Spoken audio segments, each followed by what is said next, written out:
going off to college for the first time is a very rewarding experience because you're going to find out for the first time just how well you're capable of adapting to new circumstances. Believe me, you have that ability. What you don't want to do is to walk around the campus thinking, everybody's smarter than I am. That's not the case.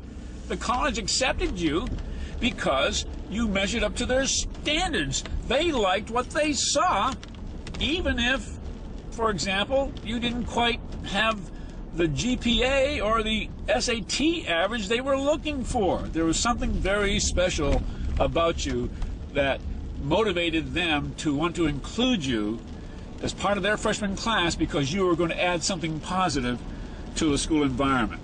So your assignment now is to watch this video 5 more times. I'm Paul Hemphill.